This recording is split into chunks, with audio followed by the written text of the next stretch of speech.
Hey guys, part 2, kind of to the last video, not really, but now I'm going to be doing the top 10 things I most like about the Saturn Sky. I've done that over a year, gotten to know so well, so let's get started. Now, the first thing I want to say is what an incredible value this is. If you know the car market, everything that's fun has been going up insane to where even old cars that used to be super cheap are now really expensive. Hard to find a good car that's fun for not expensive, but you can still get a Saturn Sky just like this for under $10,000. Now, you're not gonna get a super low mileage, always kept in the garage car for under 10 grand, but there are plenty of examples with under 100,000 miles for under $10,000. Even this, the Redline version, is under $10,000. And if you want to go even cheaper, the base model can be found for lower than that. I've seen some even sell for $5,000 to $6,000, which for a car that looks this good, that's a steal. So, next thing I want to talk about is specific to the Redline, the engine.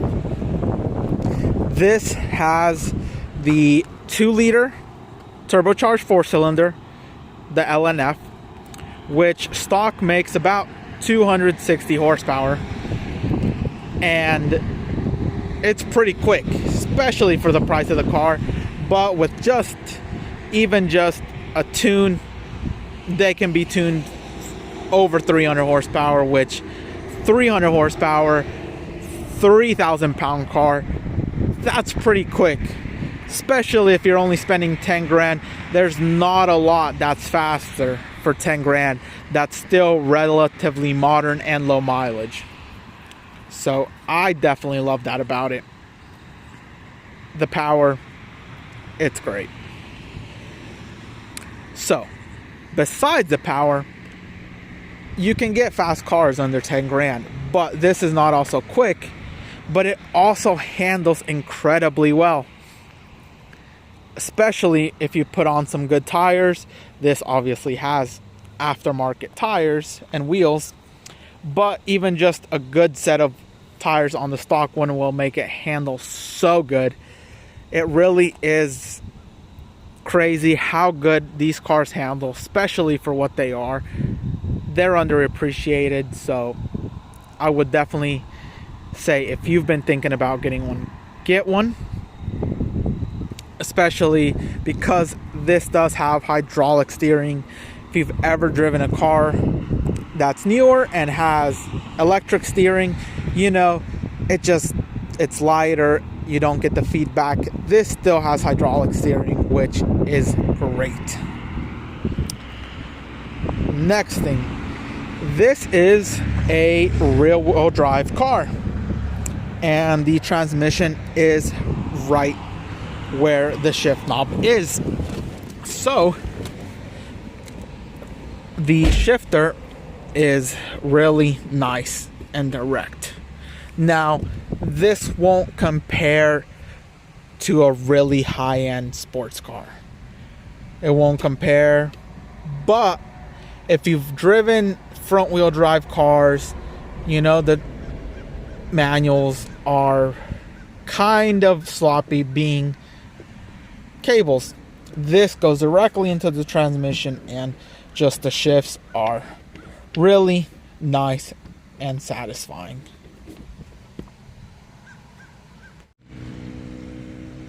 The next thing I really like about this car is the AC and the heat. I think this system is so good. I only ever use 1 and 2. 3 and 4, like after a minute you will either freeze yourself or melt yourself because it is so quick to heat up or cool down the cabin. It's great, especially if it's hot, you got in, or it's cold, you're driving away, this system is great. Really like it. I don't think I've been in a car that heats up or cools down as fast as this, which was a nice surprise. Wasn't expecting it. A lot of smallish cars sometimes don't have the best AC or heat, but this one definitely does, so I definitely love using that. The next is the gas mileage. Believe it or not, if you drive this carefully on the freeway, you can get over 30 miles per gallon, which is pretty good because it has this one is over 300 horsepower. Pretty good. And even around town, you're still going to average mid 20s. Well, at least I do. Depends on how you drive, but I would say probably 24 or so. That's really good for a car with this much power.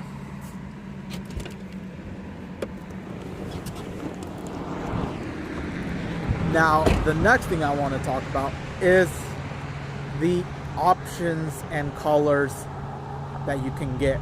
There's a lot of different options.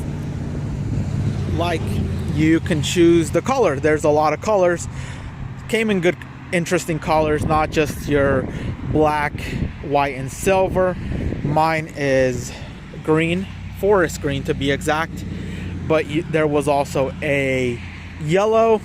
There was a couple different blues. There was a couple different reds. There was a lot of different colors.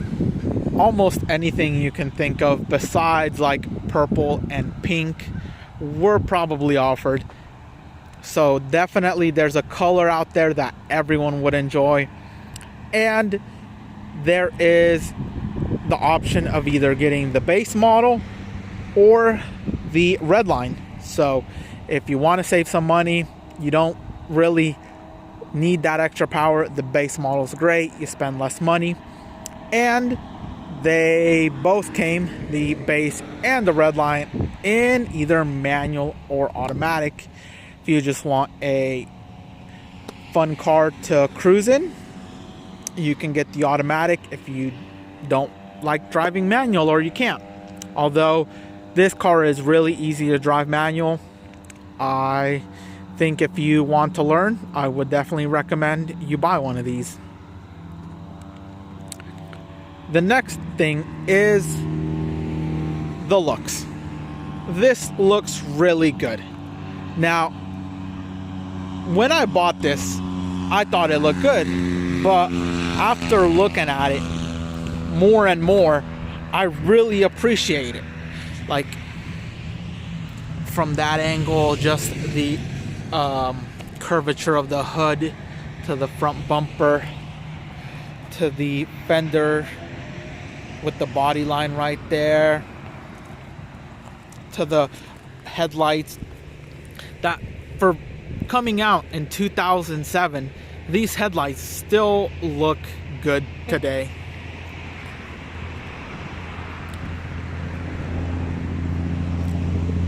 And to the rear, probably my favorite design element of this car is the humps behind the seats. I just think it looks so cool. I love that. I've always thought it gave that speedster roofless look. I love it. The rear is also really good. Honestly, probably my least favorite, but I still do like it.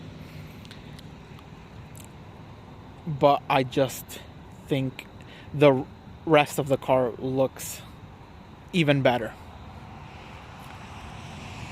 Now, the next thing is, it's rare. A lot of people don't know what it is. They always come up to me and say, "What is that?" Even though it has a Saturn badge, but I did delete the emblems. I think it looks cleaner that way.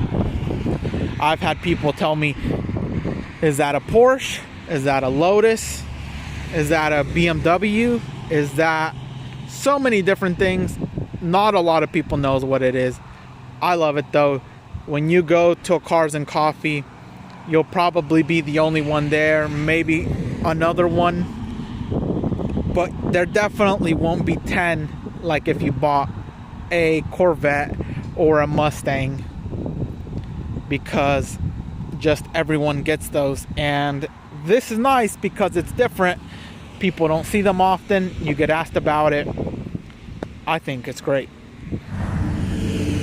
Now the last thing, and probably one of the most important things besides buying the car, is fixing it when stuff breaks. Luckily, most of these parts are still being made, and you can easily get them from either online or the GM dealership usually keeps some of the stuff in stock, not all of it, but some of it. Spark plugs, coil packs, water pumps, shocks. I've bought all of that through GM and they still carry it. It's no problem getting parts.